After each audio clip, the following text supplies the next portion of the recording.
దగ్గుపాటి పురంధేశ్వరరావు గారిని కూడా అడుగుతున్నాను. సో మన టీటీడీలో ఏదో అన్యాయం జరిగిపోయింది, అక్రమం జరిగిపోయింది, దుర్మార్గం జరిగిపోయింది అని జగన్మోహన్ రెడ్డి గారిని దుమ్మెత్తిపోశారు. మీకున్నటువంటి అర్హత ఏంటి? మీకున్నటువంటి నైతికత ఏంటి? ఈ సందర్భంగా నేను మిమ్మల్ని ప్రశ్నిస్తున్నా. మీరు హిందువులా? మీరు మాట్లాడుతున్నారా టీటీడీ గురించి? మీరు మాట్లాడుతున్నారా లడ్డు దీని గురించి? ఇవాళ మీరేం చేస్తారు? పార్లమెంటు సభ్యులుగా ఉన్న మీరు రాజీనామా చేయరా? మీకు నైతికత అనేది లేదా? మీకు గతంలో మీ గురించే మీ గురించే మాట్లాడుతున్నాను. చెంచురామయ్య గారు మీ మామగారు, ఆయన చేసిన ఘనకార్యం వల్లనే కారంచేడులో దళితులను ఊచకోత కోసి వదిలిపెట్టారు మీ మామగారే.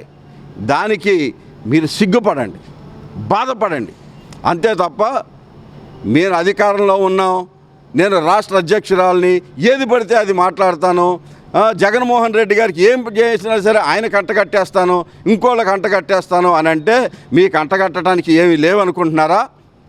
ఇవాళ సుప్రీంకోర్టు చేసిన వ్యాఖ్యలకి మీరు సారీ చెబుతారా? మీ ముక్కును తీసుకొచ్చి నేలకు రాస్తారా? చెప్పండి. దీని సందర్భంగా రాజీనామా చేయాలి. మీరు కూడా ఉండటానికి వీరలేదు ఒక్క నిమిషం కూడా.